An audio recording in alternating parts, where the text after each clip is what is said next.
네, 안녕하세요. 우리가 요번 시간에는 정보통신망법에서 이제 침해 사고 대응에 대해서 예방 대응이죠. 침해 사고 예방 대응 이거 관련해서 이제 제도가 있었잖아요. 그런데 그거에 대해서 이제 과기정통부가 하게 되어 있는데 과기정통부가 키사에게 업무를 줘서 이제 키사가 이제 그 업무를 집행을 이제 하고 있는 거죠. 그러면 이제 한국인터넷진흥원이 이 위협과 대응을 이제 어떻게 하는지 한번 여러분들하고 같이 한번 간단하게 살펴보도록 하겠습니다. 그래서 우리나라의 사이버 침해 사고 대응 예방, 침해 사고 예방 대응 체계 어떻게 보면은 거버넌스라고 볼 수 있죠.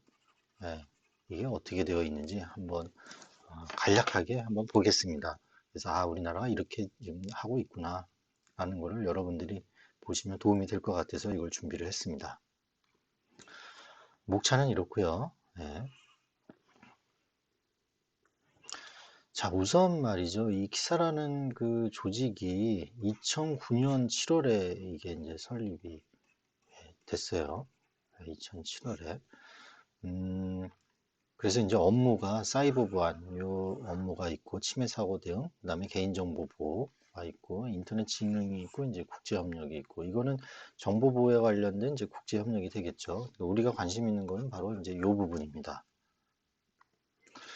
자, 이 거버넌스인데 어떻게 보면은 국가 사이버 안전 위기 관리 이제 체계 거버넌스인데 헤드쿼터는 어, 청와대 국가안보실에서 합니다. 최종적으로는 여기서 이제 모든 게 침해 사고가 일어나면 여기에 이제 리포트가 다 돼요. 예. 그래서 이제 큰 사고가 났을 경우에는 이 청와대 국가안보실장이 예, 회의 소집을 해서 중대한 것들은 여기 의사결정이 청와대에서 합니다. 그 이유가 왜냐하면 이렇게 공공 부분하고 민간 부분하고 이 국군하고 이렇게 영역이 나누어져 있어요. 사실 사이버라는 게 인터넷 세상이 어떤 경계를 나눌 수가 있나요? 경계를? 네?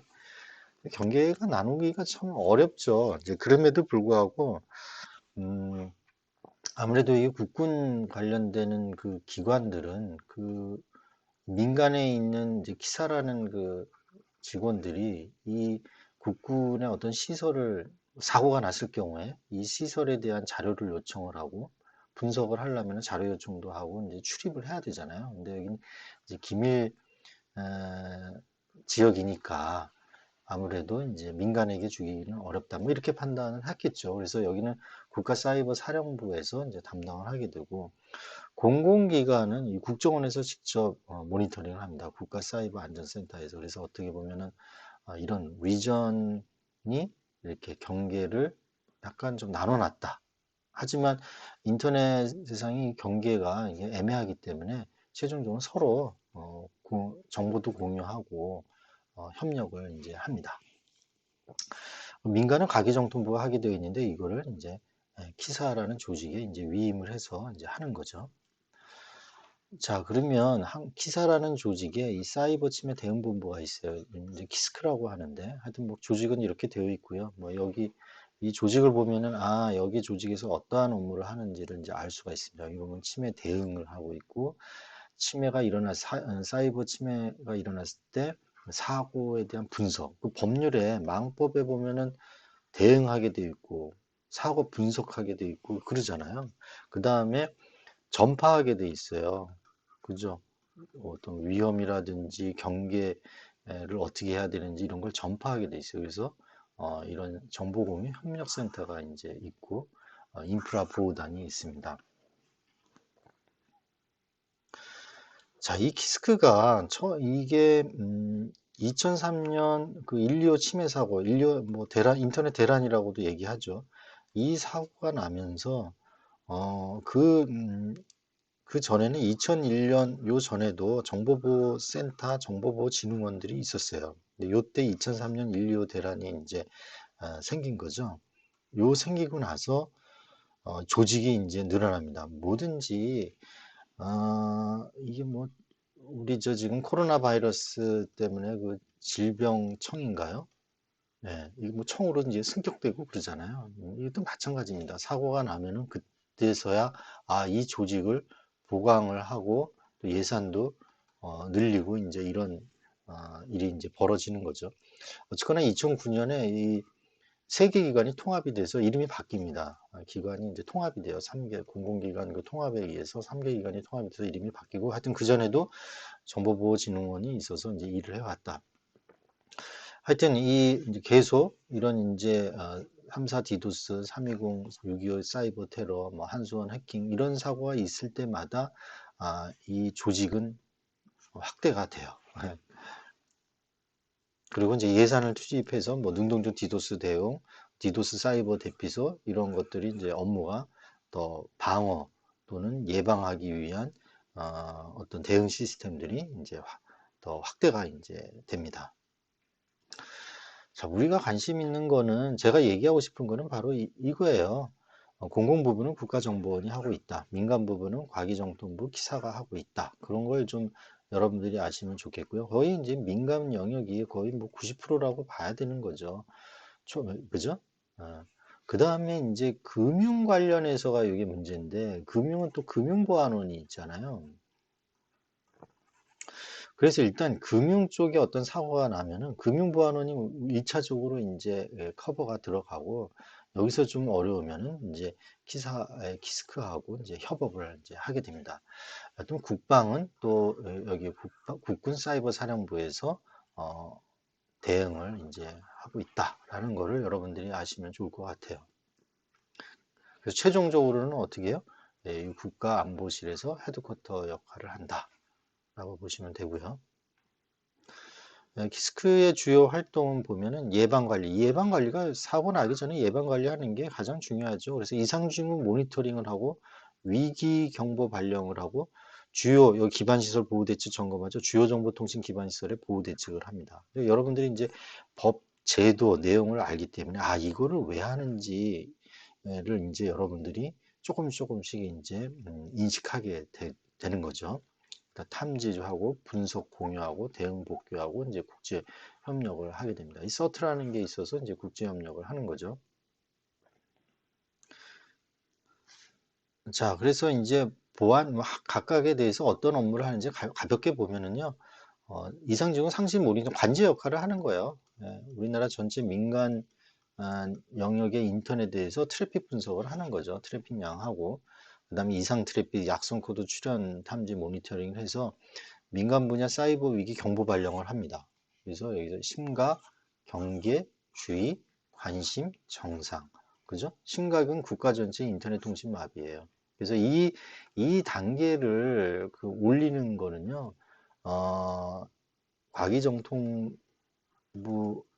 이제 예를 들면 지금 상황이 어떻다라고 리포트를 하겠죠. 그러면 이 청와대에서 국가보안실이죠. 국가안보실인가요? 아까 뭐였죠? 국가안보실. 국가안보실에서 최종적으로 이제 관련 전문가들을 모아놓고 이제 의사결정을 해서 이 단계 발령을 하게 됩니다. 그다음에 이제 주요 정보통신 기반 시설이에요. 이게 바로 이게 지정과 체계적 관리를 하는데 여기 보시면은 현재 2016년 버전으로는 385개 주요 정보통신 기반 시설이 있네요. 그러니까 여기서 말하는 관리라는 거는 지정은 각각 그 부처에서 하잖아요. 부처장이 하는 거고 전체에 대해서 관리라는 건 이제 사이버 보안에 대해서 이렇게 모니터링을 해준다라는 얘기예요. 그 다음에 이제 주요 정보 통신 기반에서 ISMS 이제 인증 심사를 이제 합니다. 현재 그 ISMS 전체 인증서 발기는 한 900여 개가 지금 되어 있어요. 900여 개가. 이걸 한번 참조하시면 될 것 같고요. 네. 어떨 때 이제 심각이고 어떨 때 경계고 요 단계별로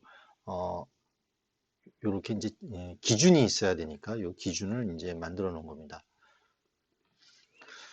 그 다음에 사이버 위협 탐지 조치를 해서 분야에서는 악성 코드 응익되어 있는 거를 이제 점검을 하는 거죠.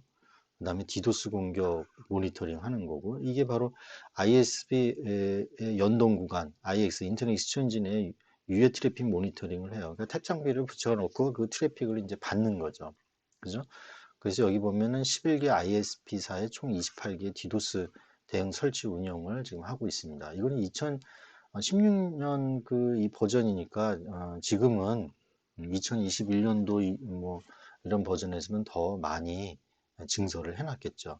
그 다음에 소프트웨어 이제 vulnerability 취약점을 분석을 하는데 버그 바운티 프로그램을 운영하고 있어요. 이게 다 기사 직원이라든지 이게 못하니까 전문가들은 외부에 더 많잖아요. 이분들에게 어떤 보상 제도를 주는 거죠.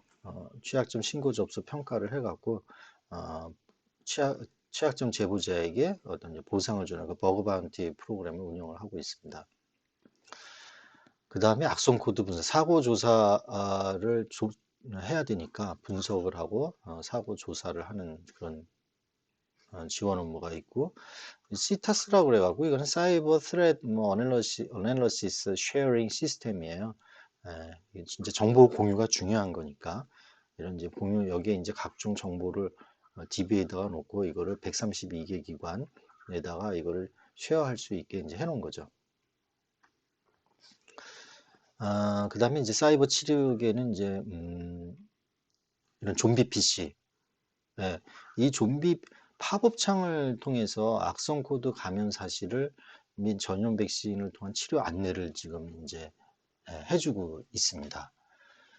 그다음에 디도스 사이버 대피소를 지금 이게 이 디도스 사이버 대피소는 일반적인 이제 정보보호 기업 업체에서 운영을 해주고 있어요. 이게 이제 민간 기업에서 해주고 있는데 이 시장을 뺏는 거 아니냐 하는데 기사에서는 이 소상공인 소상공인에게만 이렇게 이제 제공, 왜냐면 여기는 이제 예산이 없으니까 웹에 이제 디도스 공격이 들어와서 이 서비스를 못할 경우에 기사에 이제 신청을 하면은 이 디도스 사이버 대피소에서 이제 우회를 시켜주는 거죠.